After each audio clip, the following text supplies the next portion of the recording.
The morning sun rose over Cannae, a small town in southern Italy, quiet, dry, and forgotten by time. But on that day, it became the heart of the ancient world. Rome's mightiest army, 80,000 strong, stood shoulder to shoulder, armour glinting beneath the rising sun. They believed no force could ever break them.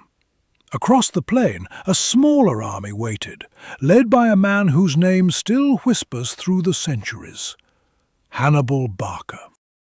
He had crossed the Alps with elephants, defeated every Roman sent against him, and now stood ready to finish what he started. He was outnumbered 2-1, but for Hannibal, numbers were never the point. He didn't come to fight Rome that day.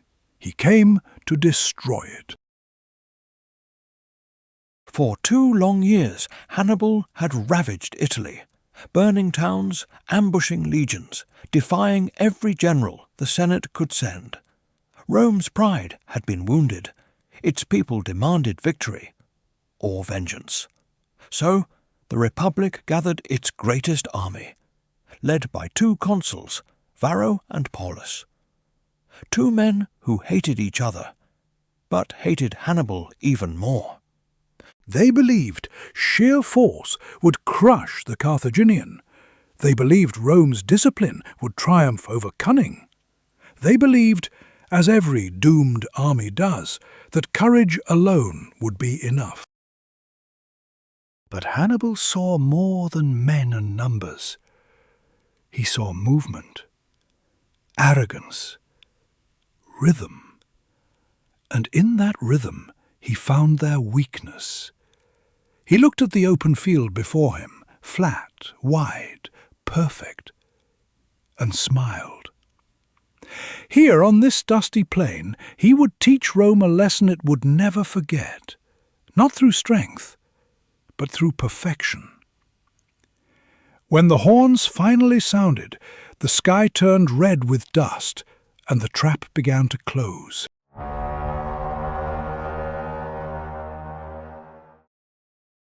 By mid-morning, the light over Cannae had turned to gold.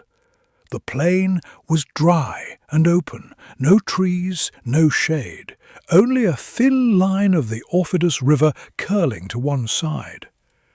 The wind from the east carried dust across the field, and the dust moved toward the Romans. For hours, 4 hours, both armies watched each other in silence. The Romans stood in deep, crowded blocks, tens of thousands of men shoulder to shoulder, shields touching shields. Behind the wall of bronze and red tunics, officers passed the same orders again and again. Close ranks, keep pressure, forward. They believed weight would win, weight of numbers, weight of courage, weight of Rome. Across the plain, Hannibal's line bowed toward them. In the centre, he placed Iberians and Gauls. Good fighters, yes, but not his toughest. And he pushed that centre forward into a shallow convex arc, like a drawn bow. Set slightly back on each flank, he held his African heavy infantry, seasoned veterans with long spears and firm shields, waiting like 2 quiet gates. On the wings, his cavalry. Numidian light horse on one side, agile and tireless, heavy Iberian and Gallic horse on the other, armoured and brutal. That arrangement looked like weakness to Roman eyes. To Hannibal, it was geometry. When the order finally came, it rolled through the Roman ranks like thunder. 80,000 men began to move. Sandals struck the ground in unison. The red mass pressed forward under a sheet of dust that stung their eyes and burned their throats. They advanced so closely that one man could almost feel the heartbeat of the man beside him. They called this courage. On that day, it would become a trap. The first clash in the centre was all noise and pressure, shields hammering, spears splintering, voices swallowed by grit.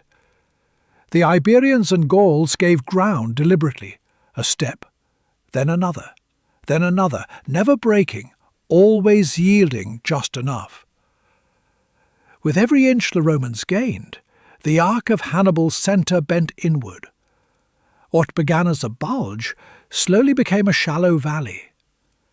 Men in the Roman front ranks shouted that the enemy was collapsing. Behind them, the second and third ranks packed tighter and tighter into the funnel. They did not know that the funnel was being carved for them. Hannibal had chosen his ground carefully. With the river restricting wide manoeuvres and the wind pushing dust into Roman faces, the legions could not see far. They could barely hear. Depth, so often a Roman strength, now became suffocation. Breath grew hot under iron helmets. The press of bodies turned forward motion into friction and panic. Still the order was the same: push! On the left of the Carthaginian line, Hasdrubal led the heavy cavalry. They hit Rome's white-wing horse like a hammer. There was no subtlety in that first charge, just mass and impact, men and animals slamming together in a storm of leather and bronze. Within minutes, the Roman right-wing cavalry began to break apart, some cut down, others fleeing toward the open country beyond the river. On the right, the Numidians under Hannibal swarmed Rome's allied horse. They were not trying to win quickly. They were trying to fix them in place. They rode in small knots, feinted, wheeled away, threw javelins, closed again, never giving the enemy a clean charge, never letting them support the infantry line. Every moment those allies stayed tangled with the Numidians was a moment the centre grew more crowded and more blind. Back in the middle, the Roman mass pressed deeper into the pocket. The Iberians and Gauls, faces streaked with sweat and dust, kept stepping back on cue, drawing the legions further in. Behind them, the African veterans waited like stone. Hannibal lifted his hand. 2 sharp blasts cut through the roar. The African infantry on both flanks pivoted inward. They didn't run.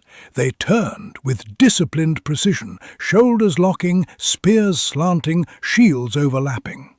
To men inside the dust, it was almost invisible at first. The line that had been somewhere out on the edges was suddenly beside them, then in front of them, pressing across the Roman flanks. What had been a bulge, then a valley, became a V with iron sides. Forward no longer meant open ground. Forward meant walls that closed with each heartbeat. Meanwhile, Hasdrubal did not chase the horse he had scattered. He gathered his riders, swung them across the rear of the Roman army, and fell upon the Roman left-wing cavalry from behind, driving them away from the infantry, driving them out of the battle. Then he turned again, hard and fast, and raced behind the Roman infantry's back. The last line of escape vanished. Now the circle began to draw tight. Inside that ring, the Romans tried to do what they had always done: push, rotate ranks, keep the front fresh. But there was no space to rotate, no room to breathe. Men were pressed chest to back, some lifted off their feet by the crush, some suffocated before a blade ever reached them. Voices lost words and became animal sounds. Dropped shields could not be retrieved. Fallen men could not be raised. Officers called for order, but their calls died in cloth and metal and dust. The Africans advanced, step by measured step, shield, spear, while the Iberian and Gallic centre finally stopped yielding and began to hold. What had been a slow fold now became a lock. On the perimeter, the Numidians kept the last Roman horse occupied, harrying them, hissing through gaps, snatching at reins, then sliding away before a countercharge could form. Hasdrubal's heavy cavalry now attacked the Roman rear, where there were no shields and no formation, Only baggage guards, servants, stragglers, and exhausted men trying to turn in a space too tight to turn. From above, the field no longer looked like two armies. It looked like a red core, suffocating under a moving ring of bronze. By the time the sun stood high, the fighting had become slaughter. No order could reach the centre. No message could escape it. Some Romans tried to cut outward in wedges, small groups hacking toward the African line, but each effort shattered on long spears and locked shields. Others tried to pull back toward the river, only to find horsemen where open ground had been. The air itself turned hostile, hot, sour, and full of dust that tasted like metal. There are different numbers for what came next. Ancient writers argued even then. But all agree on the shape of the day. The Roman army, Rome's pride, Rome's revenge, ceased to be an army. One consul, Paulus, fell in the crush and the steel. The other, Varro, escaped with a handful of cavalry carrying news that would freeze a city. Tens of thousands died where they stood. Others were taken prisoner, stunned, thirsty, filthy, alive by accident more than plan. Carthaginian losses were real and bloody, but measured, thousands, not legions. Tactic had beaten number, design had beaten fury. And yet, even inside victory, another decision waited. Hannibal, the Numidian master of speed, is said to have urged, "Let me ride ahead, follow with the infantry, and by 5 days you shall feast in Rome." It was a soldier's instinct. Strike now, end it now. Hannibal did not move on the city that day. He had destroyed an army with perfection. He would try to destroy a republic with patience.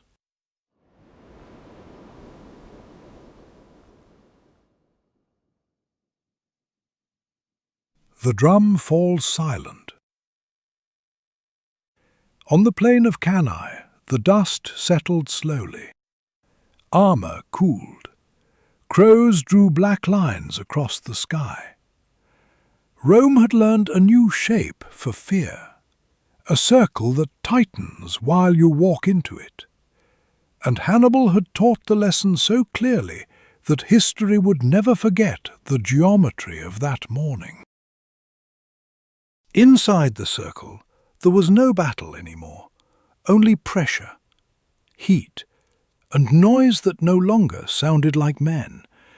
The Romans had pressed forward until there was nowhere left to press. They stood packed so tightly that a man could not lift his sword without striking the shoulder beside him. Spears snapped because there was no space to thrust. Shields locked but could not move. The legion, Rome's machine of discipline, had become a single, trembling body. At first they still believed they could break out. They shouted to push, to wedge, to carve a way through, but each step forward met bronze. The Africans advanced in silence, rank by rank, shield by shield, their faces hidden behind dust, their rhythm, the rhythm of breath. A man fell. There was no ground for him to reach. Bodies held him upright. Another fainted from heat, and the living pressed over him. The air turned heavy, hotter than the forge of Vulcan himself, and the stench of sweat and iron mixed with fear. No messenger could escape, no trumpet could be heard. Sound was crushed the way men were crushed. In that suffocating core, courage changed its meaning. It was no longer the will to fight, it was the will to breathe one more time. Around them, Hannibal's veterans worked with terrible calm. They moved like craftsmen, not killers, methodical, efficient, sparing no motion. Their maces rose and fell in rhythm, Their spears pierced, withdrew, and struck again. Each minute the circle tightened. Each heartbeat removed another Roman from the world. By midday the sun burned directly overhead. Armour turned to mirrors of heat. Leather straps smoked against skin. Flies swarmed faster than orders could be spoken. The cries that had filled the plain began to thin. First scattered, then few, then none. When silence finally came, it was heavier than the noise had been. Only the wind moved, lifting dust, tilting fallen standards, spinning a single red cloak that caught on a spear and hung there like a flag of surrender. Hannibal rode among the living and the dead. He had won with precision so complete that it felt unreal even to him. Tens of thousands of enemies lay still. The field itself looked as if a storm had scoured it clean. Yet his own men were not cheering. They were too tired to celebrate, too aware of what perfection costs. Reports differ. Ancient voices arguing numbers through the centuries. But all say that Rome lost more men in those few hours than in any single day of her history. Some say 50,000, some say 70. Few came home. That evening, as the sun sank behind the Apulian hills, Hannibal, the Numidian who had sealed the trap, rode to his general. He saw Rome broken, her armies gone, the road to the capital open, and he said, "Send me forward. Follow with the infantry. In 5 days you shall feast in Rome." For a moment the greatest chance in history stood between them, speed against caution, impulse against design. Hannibal listened, then shook his head. He would not march on the city that night. He believed empires died not from one blow, but from 100 cuts. Hannibal answered, "You know how to win a victory, Hannibal, but not how to use it." And so the road to Rome stayed empty. The dust of Cannae settled over bones that would never be buried. For months the wind carried that dust across Italy, a ghost cloud, drifting from farm to farm, whispering what had happened on that field. Rome wept, but Rome did not kneel. From that grief she forged an iron harder than any sword Hannibal ever faced. The republic that died at Cannae would rise again, colder, slower, merciless. History remembers Cannae as a masterpiece, a circle drawn so perfect that generals still study it. But on that day, it was not perfection that mattered. It was breath. It was heat. It was the sound of thousands learning that even glory has a weight too heavy to bear. Cannae was the day Rome lost an army and found its soul. The next morning the plain was silent. Flies hummed over the fallen. The Aufidus flowed dark and slow, its water carrying fragments of armor downstream. When the news reached Rome, the city did not scream. It stopped. The forum filled with whispers. The Senate forbade public mourning, fearing despair would finish what Hannibal had begun. Rome buried its grief in iron. They freed slaves to fill the ranks, melted temple silver for swords, and swore before Jupiter there would be no peace while Hannibal breathed. Hannibal rested near Capua. He waited for surrender that never came. He had destroyed an army, but not a people. From the ruins rose new names: Fabius Maximus, who shadowed Hannibal and never gave battle, and a youth named Scipio, who survived Cannae and learned its lesson well. He studied Hannibal's circle and one day would close it again, not in Italy, but on the plains of Zama. Years passed. Victories faded. The man who had terrified the world grew older, surrounded by ghosts of his own making. Cannae remained behind him, perfect, unrepeatable, eternal. Today that field lies empty, no monument, no echo but the wind. Yet the soil remembers, for it was there that mankind learned the limits of glory, where intellect without mercy became horror, where pride without caution became ruin. Hannibal showed the world perfection in war. Rome answered with perfection in endurance. And from their ashes an empire was born. So ends the story of Cannae, where triumph and destruction became one word, and the earth itself learned to remember.